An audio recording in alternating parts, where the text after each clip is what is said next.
and welcome to the Catalyst After Town Hall for January 18th, 2023. My name is Lloyd, and I'm with the DripDropz team.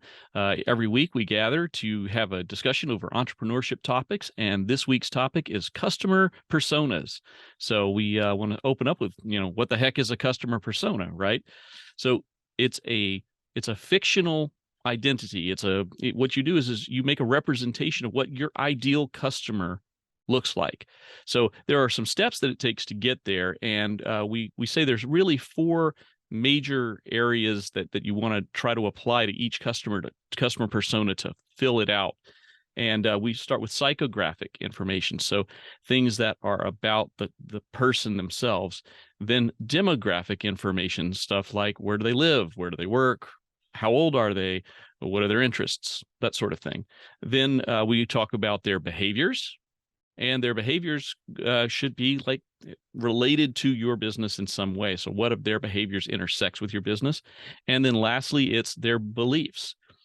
If you can put those sort of four things together, you've got a recipe for building a customer persona.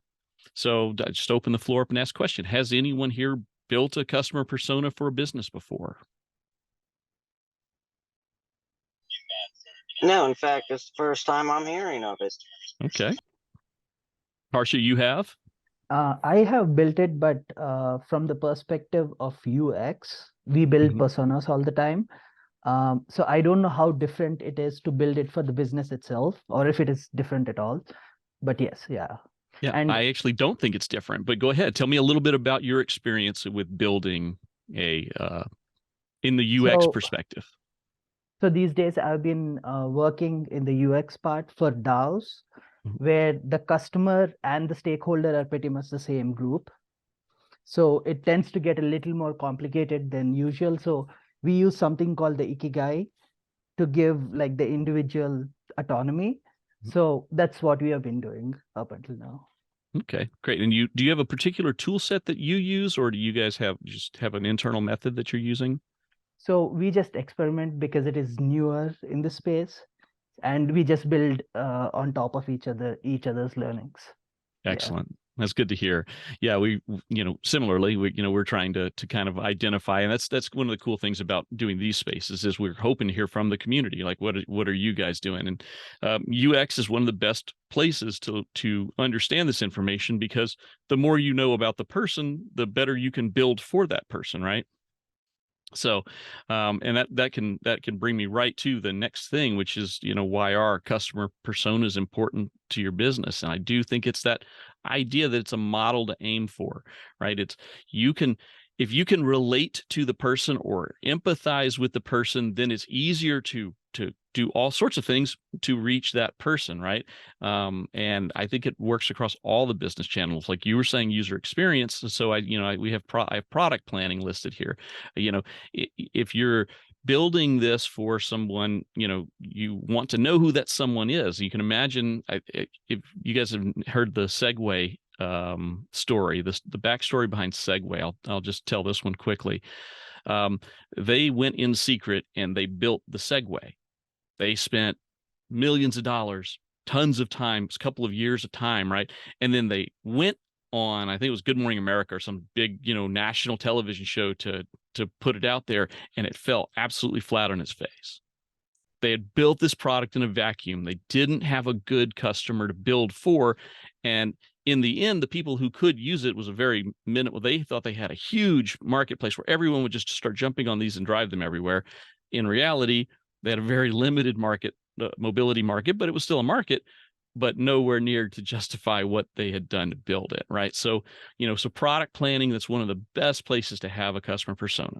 Then you can also think about the sales and the marketing channels, right? In the sales channel, if you have an ideal customer, then you can look and see if the people that you're trying to reach out to fit the mold of your customer or not. It can help you, be a little bit more efficient in that model. Marketing, same thing. If you're building, if your product was for kids, you can't build it with an adult looking, imagery and things like that. It has to be imagery for kids, right? So it's kind of simplistic, but the idea is if you're doing marketing, you have to know who you're marketing to so that your marketing kind of matches what it is that you're trying to reach. And then lastly, in business development, if we're growing our business, if we do have customers that are coming in and we can kind of identify what those customers look like, then we can look at other ways we can serve that customer's needs. So, that's to me why it's important. And, if anybody else on the floor wants to talk about it, it's, that's an important part for us. We really don't do the raise hands things here. If you have something to say, feel free to hop in and, and drop your opinion. Let us know how this is working for you.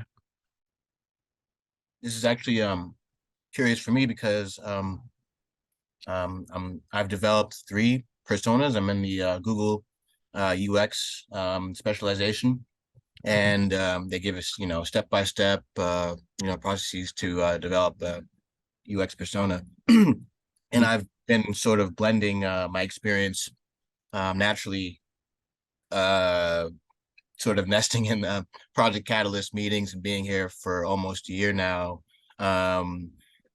with what I'm learning formally in this program. And excuse me, I also took a decentralized finance specialization. My background is in traditional compliance, financial compliance. So it's cool to see how things translate to this space. There's a lot of analog, and it's like there isn't much difference between like university research and development and what's happening here. It's probably just more so, the cast is certainly wide, and the definition of decentralized, even though at a large university, it's pretty decentralized as well. Anyways, going a little bit off, but it's really cool, going through this program and also being someone, I guess, who would be considered like one of the clients, and also being someone who's on the other side of the fence, quote, developing. But so I'm kind of I'm doing it sort of in the most organic way, because this is all very like new for me and in general as a technology. So I thought I'd pop in. I thought it was cool to see that you guys had a user persona discussion going on. So I thought I'd pop in. I have my 3 personas up here too, if anybody was curious. Yeah. I mean, that's part of what I wanted to do today is, kind of talk through, especially if anyone has experience with this, that they've built some user personas. It's neat to talk about them, right? Because this helps. It may help other people get a feel for what we're doing. So if you'd like to talk about your personas, like pick one. I like what you said about the fact that you can take your other real world experience and you can kind of apply it, right? So it helps for sure if you have some idea of what your customer is, or if you happen to be your own customer as well, right? If you have an interest where there's an intersection where I would buy this. Now that could be dangerous because you might be the only one, right? Sure. But if you and some of your friends or other people that that you're close to have that real world experience with what you're building or trying to build, it helps so much to build a customer persona. So why don't you, if you don't mind, you want to share one of your customer personas that you built? And also I should know, and I'm not some big Google proponent. They just had a program. I saw it. I said, that looks about right. And pricing, I was already part of the Coursera program. So it worked out. But anyways, they are very good at keeping you focused on your user persona and the journey, etc., that they're on, the story, because you have to keep relating. It keeps you sort of focused when you have moments of, like maybe an open discussion or maybe some ideation comes back into play,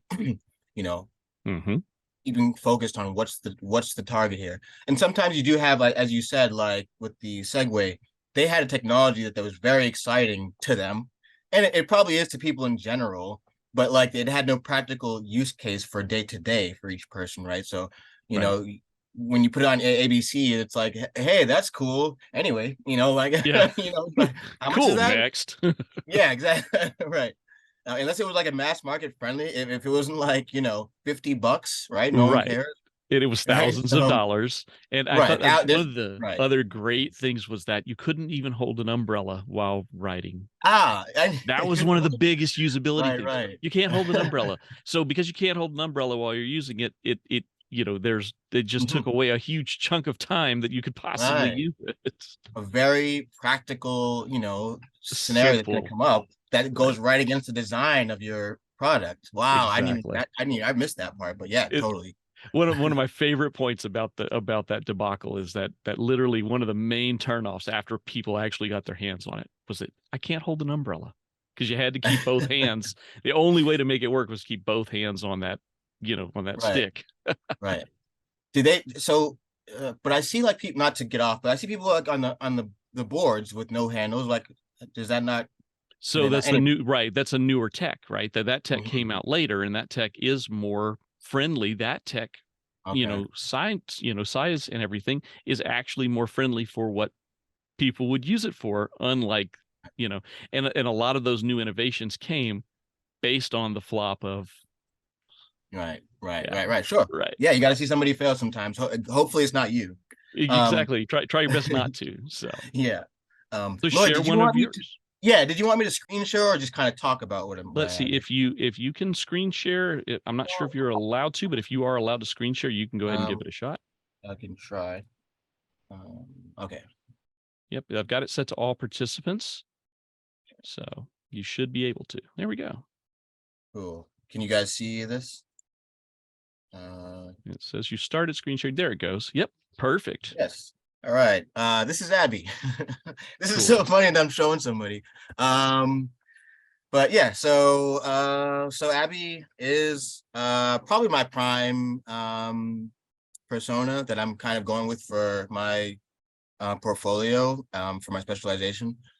Just because I don't know, it just I don't know, it just came together that way. I have two others. I wonder if I could show them.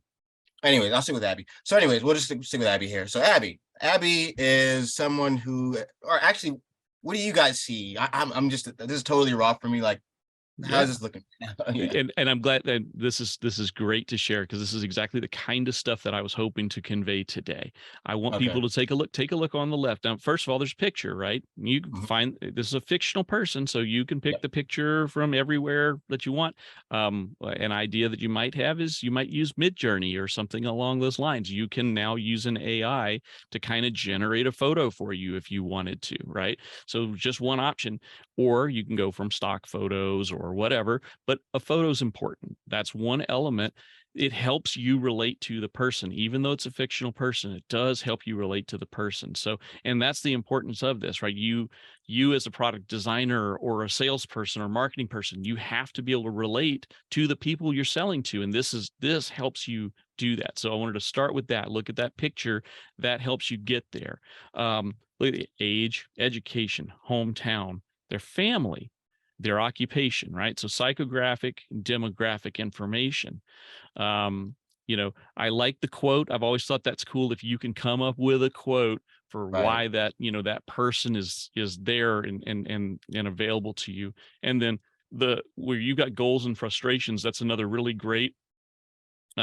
Whenever we go, the next section I'm going to go through where we talk about defining a customer persona, we're going to go into each of these areas and maybe even a few others, because you won't necessarily need it depends on what you're doing, like what your persona is for. You may need different parts of the tools, but I'm going to go over the whole list of all the different possible ones. I like that you have a little history for her too. I think that's another way to again to empathize with a person, with your created person, when they have enough history for you to believe that they're real, right? And it's another thing that I was going to go into a little later, but I'm cool with it now, like thinkers versus doers. There's those kind of, it's kind of a duality with people. You have some people that they'll be more thoughtful. They'll take more time internally. And then you've got doers who will be very, physically active, and they would be, and when you write a persona, it's really good to try to write a thinker persona and a doer persona. And so I was going to look at Abby and see if I could determine if she's a thinker or a doer. Right. So she understands this is an opportunity of a lifetime, and also what some jerk is thinking about my having my social security number. It would be great to manage this in a secure, discreet manner versus over the phone. So I see. She sounds like she's got some physicality. She sounds like she's, she wants to make a difference. She's, she's not really, it's not about consideration for her. It's about doing. It's about, so I would call her more of a doer, which is great. Doer. Right. Yeah. And I felt, not to cut you off, but just quickly, in my mind, she was a victim of, of identity fraud, right? Someone got it on their hands on her information and went and you see in the little the part of that below it describes what actually happened. But so that's why she is in sort of a I'm doing now. She's taking control of her identity and saying, listen, I'm not going to just let this happen again, right? I'm not going to just hand my information to some guy or some girl, right? So sorry. Perfect. But No, that's perfect. Yeah. Exactly. So that's cool. So yeah, we're on the same page there. She's in doing mode. So so you might also now you would take a persona similar to hers, who maybe hasn't yet done that, right? Who hasn't yet had the experience of it, but still has like the fear of it. And what, and you'll see that you'll end up with a different persona, but they're both customers for you. Sure. Right. So that's yeah. No, I was just gonna say quickly, like I think that the out of the three personas I have, one might have a different or kind of just I think the solution would probably be fine if it were explicitly to be a wallet, let's say. But the focus here is more about the aspect of your identity, which could be, I guess you could, it can make it part of a wallet or just make it its own thing. Right. In any case, the three personas could be remedied, or they could find solutions with the one thing, but there is a little bit of a pivot with one of them. So that's why I stuck with Abby. She was the stronger of the two. That did seem to have more of a serviceable sort of need, if I could say. Yeah. That's good. And now have you taken Abby to anybody else? Is this the first time you've shared Abby with other people, or this is the first time sharing it with people with faces that can actually give me feedback straight away? Because you have to share them on the course, like you submit it, you submit an upload, and people out there in the world are grading you or whatever. It's not grading, whatever it is. But I don't really see any of that or talk to them necessarily. I grade them as well, but it's just I'm having a real reaction of seeing you guys look at my work. It's just it's kind of buggy, but it's cool. It's all good. I'm glad. It was really neat that we were able to put this up and share it today as a part of this conversation, because it's working out real well. And I have not to cut you off, Lord. I also have my notes, like if you see what it took to this doesn't probably look like much to you guys, right? But what it took to get information into this form started with conversations with my friends on text and in real life. And I asked them if they were okay with me using their answers. I said they would still be anonymous, etc. But I do have notes with snapshots from text messages that I had to refer to, right, to build these personas. So I have I think it's like my Word doc is probably like 700 pages. I don't know of notes, just going through the course and stuff and doing all this. So just saying that there's a lot to get to this point, even though it may look pretty, standard or whatever. Absolutely. And it's a perfect segue to our next section, because our next section of discussion right now, if you don't, you can drop your screen now if you don't mind. The next section of our discussion is how do you define a customer persona? And as Roki was just, alluding to, there's a whole process, right? And so, there's the earlier steps are things like determining demographics, and you can determining demographics can happen a few ways, right? You can start out if you have some customer data, like for instance, with the DripDropz team, we actually have some data, right? We've collected some data from, say, Google Analytics, and we've asked questions of our members and who've used our service, and they're able to answer questions. So we have some demographics because we have a working product. If you don't, you got to make your best guess efforts. I would say stuff like Ibis World helps with that.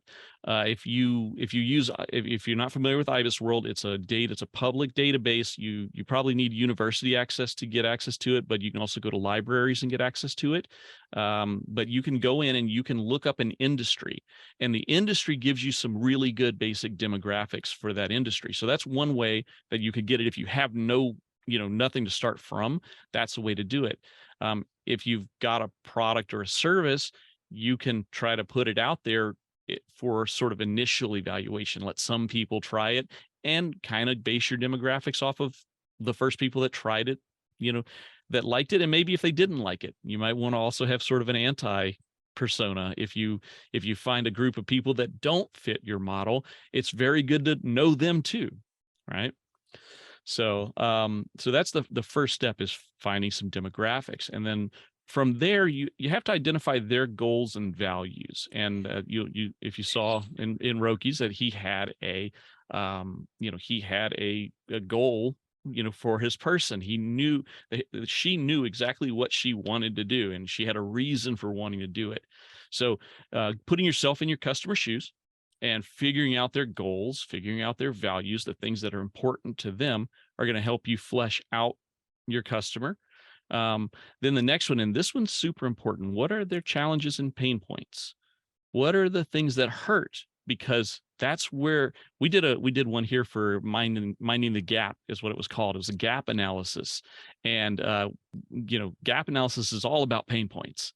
So when you can figure out a pain point that your customer has, that's how you can make sales. Any of you guys know when the best time of day for McDonald's is for milkshakes? Anybody know that number, that time? 10:59 a.m. I have no idea. It's actually it's 9 to 10 in the morning. That is when the most milkshakes. You would think it'd be in the evening after dinner. Everybody go get a milkshake to as their treat at night. Most of the milkshakes that are sold in McDonald's are sold in the morning, but not breakfast time, like mid-morning. And it's because people that are commuting to work, they are wanting something. They don't necessarily want coffee because it might be too hot, or it might be, it may not have enough calories. They want something a little bit more substance. So they go for, they have a pain point, and to fulfill that pain point, they figured out that a milkshake fits the role. They've got to drive somewhere. They want a little something. They don't want to ruin their lunch, but they want a little something with some calories between, their breakfast and their lunch. And so about 10 in the morning, if they're going to be on the road, they stop in a McDonald's and grab a milkshake to go about the rest of their day. And it's all about having a pain point and having a reason to go in and buy something that eliminates or reduces that pain point for people. Well, people buy for what? 2 reasons, right? Yeah. Either make themselves feel good or to solve a problem. There you go. Well, milkshake kind of does both, right? So that's a really good market. Sure is. So, and that's it. So that's where you hit it with the challenges and the pain points. The next area that you have to try to evaluate for the customer is their sources of information. Where do they get their information from? Are they a Twitter user? Do they come to Zoom calls on Wednesday afternoons and hang out after town hall and discuss entrepreneurship topics? Right? It depends on the customer, depends on who they are, what they need, but you have to identify how your customer gets their information, because that's going to help you figure out how to reach them. Well, yeah, and you just don't want to reach them too. You got to figure out how to build rapport with them. And so that's how you win customers. And so identify, there's different types of personas, and you're going to be able to resonate with more and less with different types of personas based on either your own market positioning or brand strategy, whatever that may be. But you'll find different segments, and if you kind of take it down into Cardano, there's probably 4 or 5 different types of customer personas of people who hold ADA and how they stake from a stake pool perspective. And so you've got people who just want to really optimize their rewards, and and have those rewards always be in their wallet and play it safe. So they'll hold ADA and they'll stake to a stake pool based on just performance strictly. That's one persona, and it's quite prevalent. And then you've got other personas that essentially are running their own operation. They're very large whales, and they're monetizing the system the best way they know how. And then you've got other personas who are very idealistic, and they're staking in that way, whether it be towards they're supporting something as a charity, or they're supporting a cause to the ecosystem that resonates with the ecosystem or something like that. And then you've got other customers who are staking to individuals who are building and creating things and things like that. So it's really interesting. And there's marketing strategies that appeal to all of them. And so, that's just one example. Absolutely. And that leads you to, once you have a good feel for those types of things, you can understand the objections that each one might raise against you. So there's the next one. The next after their sources of information is their objections. What are they going to say to you that says, but could I do it this other way? Would this work better? When you understand the objections that they have, you can overcome them. Or again, you can identify that may not be the right segment for what it is you're trying to offer. Right. And there's a last one too in the definition of the customer persona that I do think is important, is learning their role in the purchasing process. Now that almost sounds like it would be something for like a big company or whatever, but the truth is that it could be for, it can be for an individual. In a family, people don't all make equal purchasing decisions, right? If you've got a 10-year-old kid, they don't get to make the same purchasing decisions as mom and dad. Mom and dad may not even make the same purchasing decisions. Maybe dad is responsible for certain things and mom is responsible for others. So, knowing their decision making process, or having at least some idea of it, also helps flesh out your persona, so that you have the information to say, oh, well, maybe this will lend more toward, this type of marketing versus this other, or this interface will work better, than another. So I think that's an interesting one. So those are the primary elements that we've identified that are, how to define a customer persona. So does anybody else did I miss anything? Are there any other areas of customer persona that we haven't talked about? One interesting thing you can do is, based on sales history, you can build something called a lookalike audience. Do you want to talk a bit about that, please? Yeah, definitely. Tell us a little bit more about that. So I'm not a sales expert, and this is just me from working from my previous company, which was a digital marketing company. One of the heavy things they were doing that was very successful for them was to build something called a lookalike audience. So it's based on, you have to run your marketing campaign,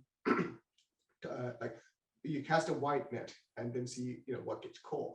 And then you start classifying them. Well, this person was advertised on Twitter, and this person was advertised on LinkedIn, and then the marketing material was this, and then this is the action they completed. And then based on that, and you can start deriving lookalike audience who are likely to be able to see. So the marketing message you push to them will be very useful. So it's a better return on your investment rather than keep casting wide nets. Absolutely.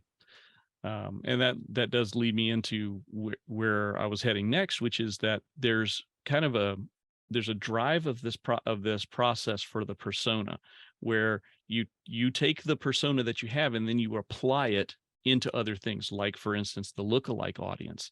And it kind of wraps back to some of the stuff we've already talked about as well, where you can lead from building the persona into the needs of the persona and how they're served by a process within your organization, right? So it's kind of what we talked about. So their demographic information that you have for them, like, for instance, what Lath was saying, they were in Twitter, or they were in, they were in LinkedIn, and they saw an advertisement and then they took the action. So that taking the action is where you lead to, what problems do they need solved? And I wanted to point out that that's actually what we're going to do next week. when we come together next week, we're going to talk deeply about customer pain points and how do we identify customer pain points. So anybody who wants to come join us next week, that's actually going to be the topic of the week next week. We're going to dive into pain points and how understanding that your what your customer wants to hire you for is super important. So you have your persona, and now you want to know what they're going to hire you for as that persona, and make sure that it matches. So that's where we're headed next week. So it's kind of just it's a wrap up of everything that we've been talking about today, but also leading into how we're going to go next week. We do have a few tools that I've identified. I don't know if you guys have. There's a couple of products out there that do some automated stuff, similar to what Lath is saying there, where you can build it from a from a lookalike audience. There's a tool called delve.ai. It works with Google Analytics, but unfortunately for right now, it does not work with GA4. We've already switched over to GA4, so we're on there. Everybody pretty much has to. I think if not by now, it's happening early this year that everybody has to be switched over to the new GA4 from Google Analytics. And so Delve is not up to speed yet with the new Google Analytics. But if you have data sets previously, you can feed Delve your existing Google data set, and it will help you build some potential customer personas. And I ran a couple of them earlier this week, just as I was prepping for today, and it did a pretty good job. It found people in their 30s to 40s. It found people that either worked in like a financial industry or a sort of a white collar profession, mid-tier managers, and people that worked in more IT friendly industries, things of that nature. So it did find a handful of, I thought, pretty decent personas. And when I compared it, we actually, our team did a pretty extensive brand building exercise. And it was interesting to see how close Delve came to the personas that we generated in the in the exercises. So that was a neat affirmation. And it does show that that if you do have a good idea of who your customers are, the personas can come out pretty well. Is that for DripDropz? Yeah. Cool. Yeah. Just ran a quick one on some of the original data from DripDropz, and it came close. There were some differences, but it was like, okay, because it kind of helped open up a little bit more. Like I said, it was middle managers. It was people in financial industry, people in tech industry. It came up with some, really close to who we were kind of thinking that our customer base should be. So. Yeah, I like the focus on a pain point, because most of the time a business is born because of a pain point.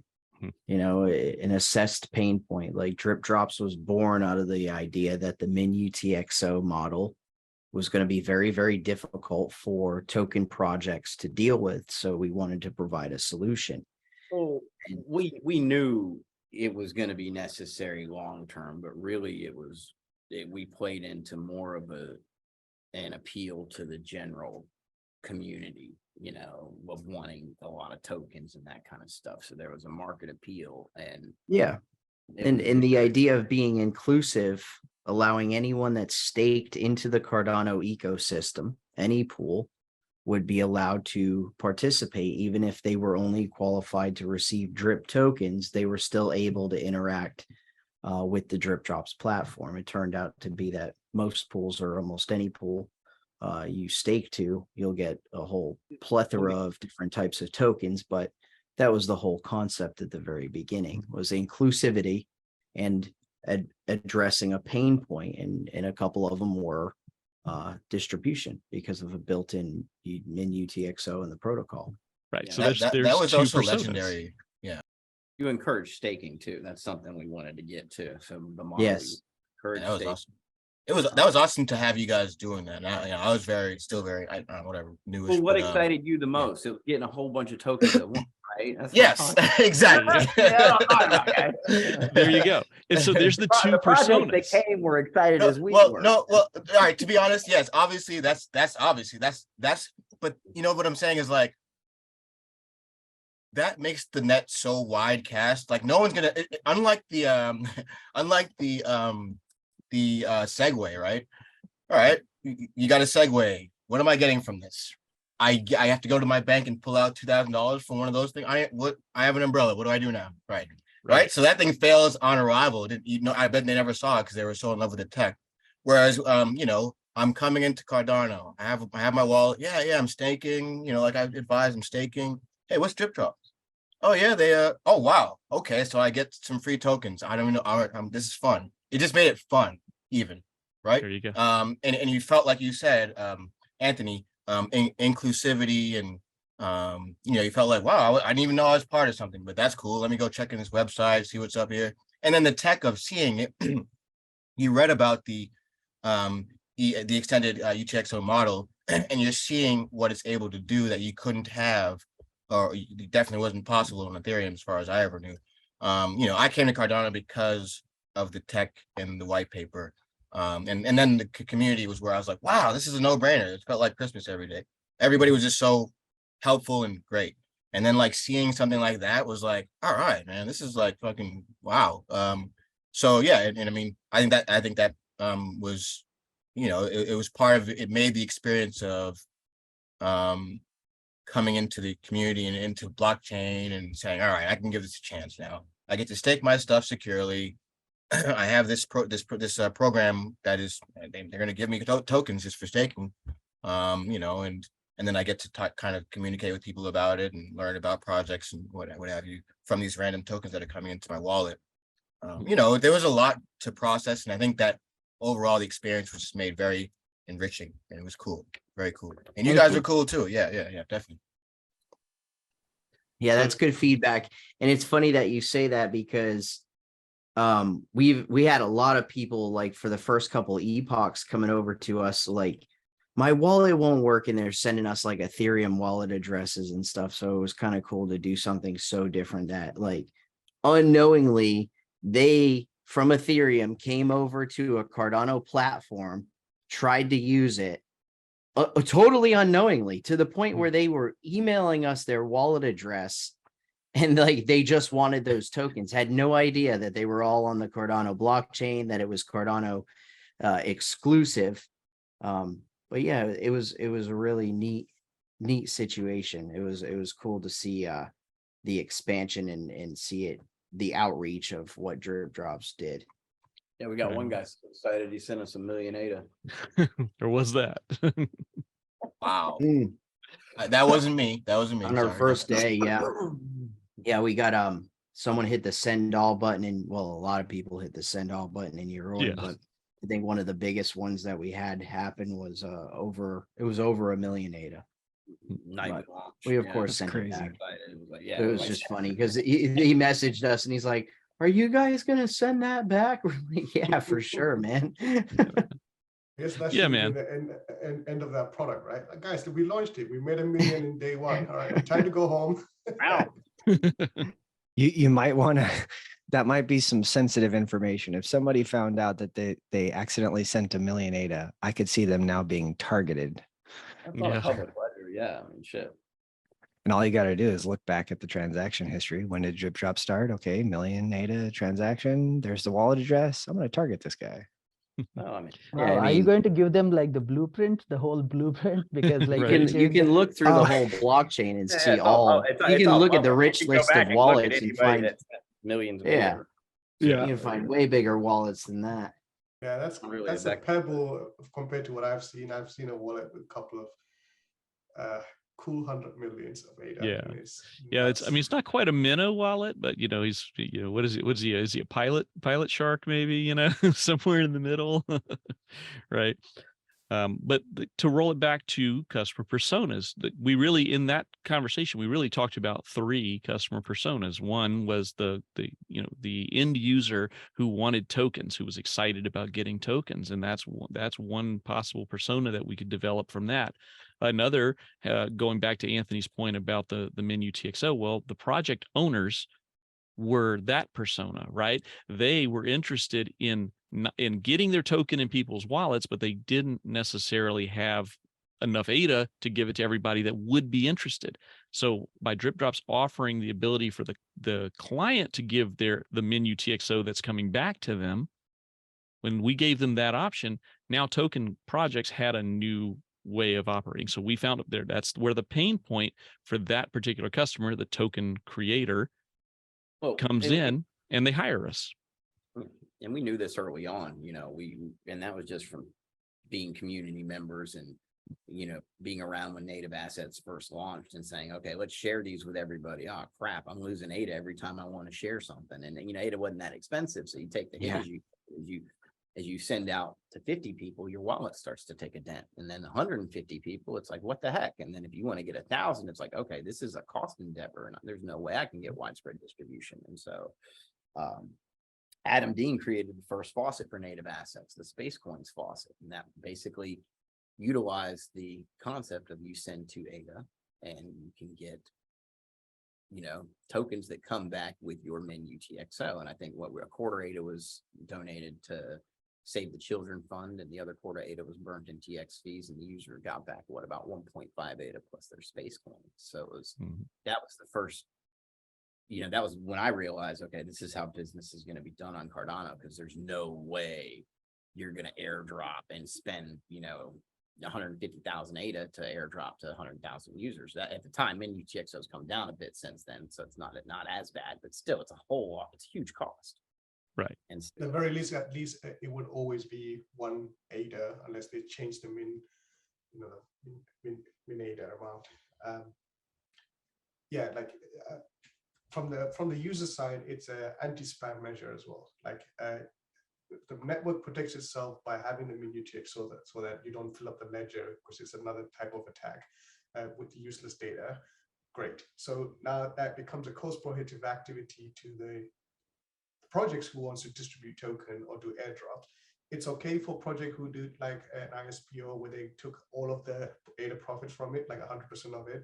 One example being Mel, where they can distribute their tokens or their NFTs easily because they have the money. But what about a project that's just starting out? So that's a help that we can offer. But it also acts like a marketing platform as well, because you come to discover projects that you might otherwise not know that, oh, there's an ISPO going on over here. So at DripDropz, you can discover all the ISPOs and all the different tokens that exist that are available for the community. And having the tokens distributed to all of your projects is actually one of the goals of token projects anyway. You want tokens in the hands of many, having some circulation supply going up. So it's like a trifecta that we were able to hit, which was quite fortunate, I guess. Right. And so you can see where, going back to customer personas, those were pain points that were here on the network. And when we talked in the very beginning of today's session, we talked about the fact that sometimes it's you're your own customer, right? And again, this team had tried to distribute some tokens and felt the pain of trying to distribute the tokens. So there was a genuine pain point that made sense, that more than one person was experiencing. So it's hitting all the checkpoints of why a pain point or a challenge is important to identify. And it's funny, everybody on Cardano has that problem, right? If you think about it, it's every Cardano user, one way or another, experiences this. As an end user, if I didn't have a project, it still affects me, because either I have to send ADA to get the items I want back at a minimum, or I get less projects because I don't have ADA to send to get back, the tokens. So those are, it's a pain point for end users. It's obviously a pain point for the token creators themselves. And for anyone else that participates on the network. So that's what happened. We identified a really cool pain point, and now our different customer personas should all have that pain point relate to them some way or another. So I want to throw another example. These customer personas aren't necessarily in the retail side of things, the typical buyer and seller. you can also find it in the development community. And one good example is what Andrew Westberg did with his Firehorse. So one of the pain was transaction could roll back. Like, how do you make sure that the thing that you want to succeed actually, gets picked up in the event of a fork, for example, or a rollback? And then the available tool at the time was Cardano CLI, and it was written, it did the job right, but it got the job done, but it wasn't necessarily the most efficient or the optimized solution. And there was that MIDI protocol available at the time. So he put the 1, 2 together, and he made it so that he can do transaction chaining effectively, have a mempool that he can query himself, and then that opened up the opportunity for someone like us to come along and say, hey, can we use that? And he was able to sell that service to us, and now it's powering majority of the good wallets out there. Like, Eternal Wallet uses it to ensure that your transaction you're conducting through Eternal are working, and there might be other projects out might be using it as well. So the problem is that you try to do something yourself, probably is the easiest way to find that pain. And then if you encounter it, you can almost bet yourself that somebody else is also encountering and living through that pain. And if you can create a product or a service, you will have customers waiting in line to buy that. There you go. Unless the pain is, I really want to be on a Segway. It's probably Right. I think that was their only pain point in their case. I do think that was their only pain point. That was the problem. It was just something cool to them. So, so there are a couple of other basic tools that I wanted to share today that are both good for sort of doing the basic exercise. There's a site called UXpression. So I know Harsha was talking about how he's doing UX. UXpression is a website that helps you do things to build UI UX stuff, and they actually have a really good generic persona exercise that's there, so it helps you and your team if you want to have some, we're a big fan of process over tools. We know that you need to understand the process before the tool is going to make any sense, but hopefully with what you got today and learning some more on the process, a tool like UXpression can help you build that up. HubSpot also has a tool. HubSpot's is a little bit more, I want to say, generic. It's very simplistic, but if you want to at least just dip your toe in and figure out what a customer persona might look like for you, that's a great tool, is the HubSpot one. And UXpression is actually a very it's an excellent tool. It's actually got a lot of layers to it. A lot of they've got a do and don't slide along with exercises that you can follow. And then I'm doing some research into the next week or two. There's two that are more specific. One for B2B customers. It's called Extensio, Xtensio. I am digging into that one a little bit deeper. And then for B2C, there's one called Person App, which looks very promising. A lot of these are starting to take advantage of, they take, again, your data plus an exercise, and you put the two together to build even stronger personas than what you might do on your own. So it helps you kind of avoid the blind spots. Maybe you avoid a Segway experience because you're avoiding the blind spots that you may not see as you're growing your team. So those are the last couple of things I wanted to throw out there, is that those are some tools that are available that you might want to take a look at. I would like to recommend one tool. This is from working with the Cardano community, and one of the projects actually got Catalyst funded. They're called Mainline, and Anthony can tell you, more about why they can be useful. But I like the way they approach the problem. Crypto is mostly in Twitter, at least in my eyes anyway. So you got Reddit and some other places, but Twitter seems to be where crypto is thriving.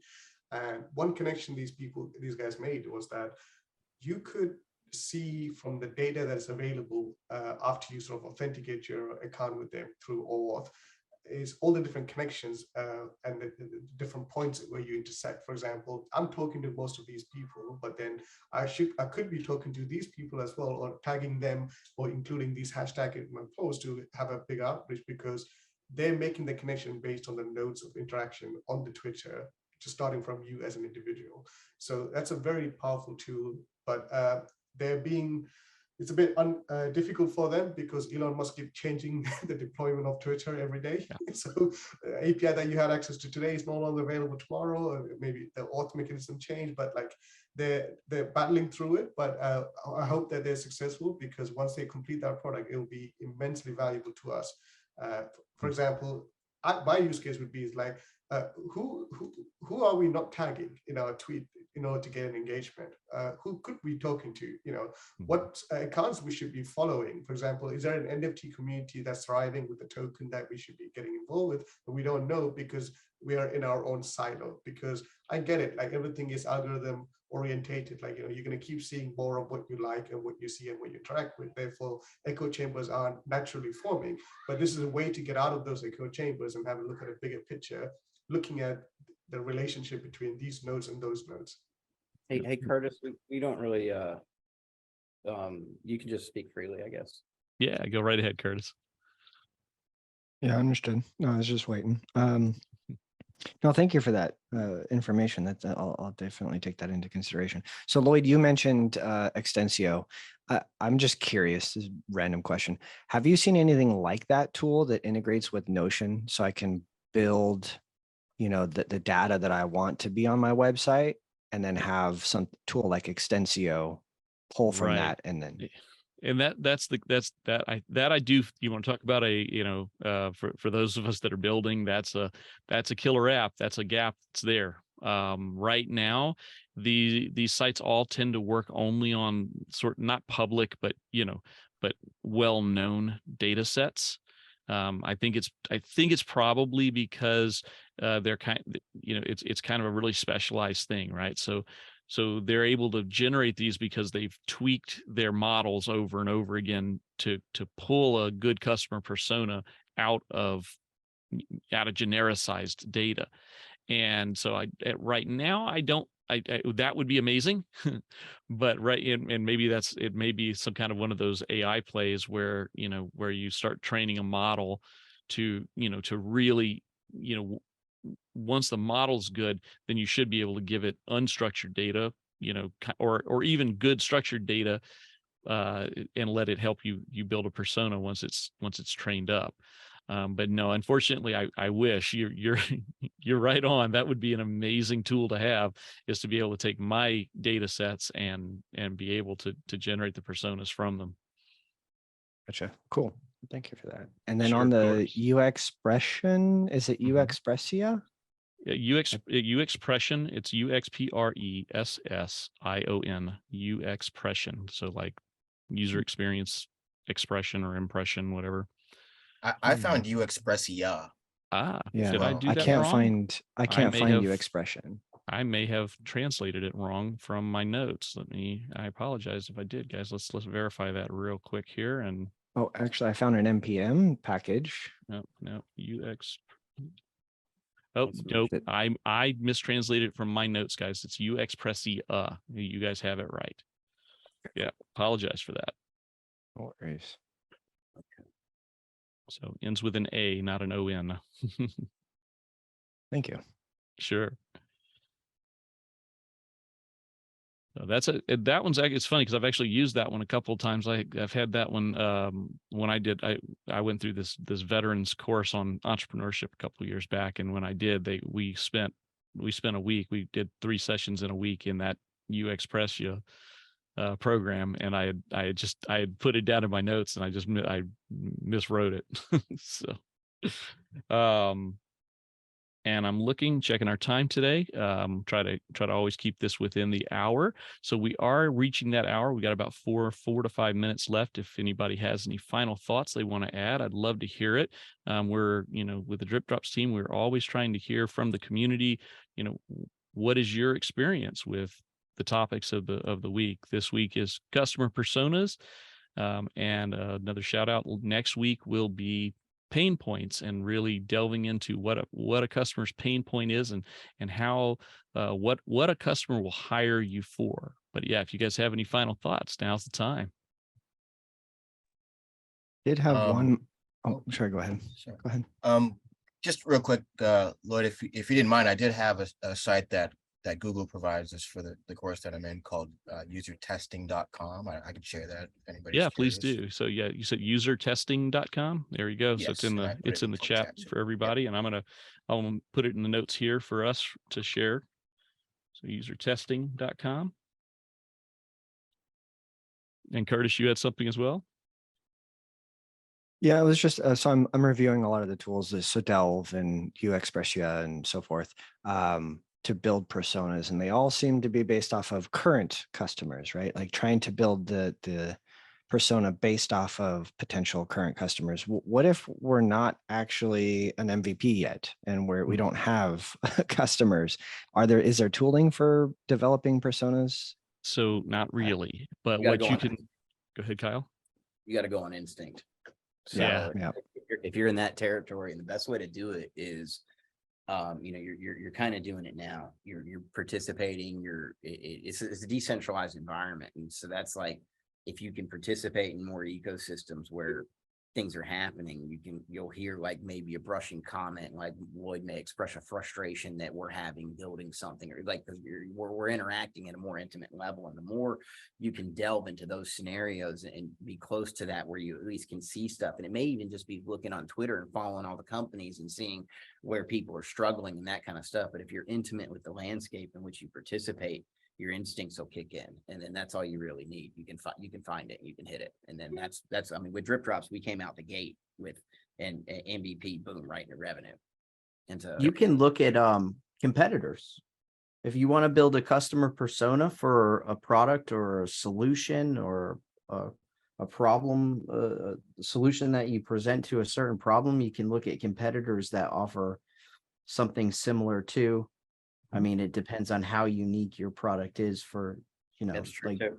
And Delve DripDropz has was a that. little tricky, but Yeah, we didn't have- there's a lot of there was a community here, and there was already a pretty good customer persona developed because everyone is here under Cardano, so we could look at the customer of Cardano itself and see some of their pain points. We didn't really need to develop in-depth customer persona. Usually, just a little common sense and looking at which customers a competitor has, you should be able to develop something. I break it down pretty easy. Either you're going to buy ADA to hold it, or you're going to do something with it, right? And so there's two types of customers on Cardano, and it's a really slow build. So if you can entertain that one half of customers that is willing to do something with their ADA along the way, I think you might have a business. That's a great insight, and that is for the Cardano space. That's one of the best, right? Just having a ready audience. What does that ready audience look like? So Delve.ai does have a built-in tool to do competitor personas. So you can, if you do have someone that does something similar to what you're doing, then that's a great approach. You can use their tool for that. But then you really need to take that, and you've got to do your own sort of work, your legwork with that. So talking to people, if you're trying to build it in Cardano, being in spaces like this is a great way to do it. Coming, to town hall and listening to what's going on in town hall, interacting in the different spaces of after town hall, the Twitter spaces, things like that. See if you can be a guest speaker and ask your questions. Because the more information you get from your potential customers, the more likely you can find out if what you're building is going to work, and you don't build a segue that way. Yeah, I'd also like to add that Reddit is a great place, because specifically in the Cardano space, there are no customer care centers where you can call. So people assemble at like different spots and talk about their problems. So I think it's a good place to start as well. Yeah, I agree. I think right now our current persona is just so wide that we have to actually narrow it down, because it could potentially be needed by many, many different people. So we're just trying to narrow it down for a specific use case. That way we can focus on targeted milestones. There you go. And so figuring it out, understanding that it's okay to have multiple customers, personas that are going to use your product in different ways, and that's okay. But narrowing it down to one more specific, the more specific you get on one of them, the better off you're going to be for getting that MVP out, right? Because then hopefully, like again with Delve.ai, it'll say 40-ish% or 30-ish% of your customer base looks like this guy, and 27% looks like this lady, and so Delve might be a good way to start that, to give you a boost in that direction, and then also getting out into spaces and talking to people about the problem you're solving. Don't talk to them about your product. Talk to them about the problem that you're trying to solve. See if it's a problem for them.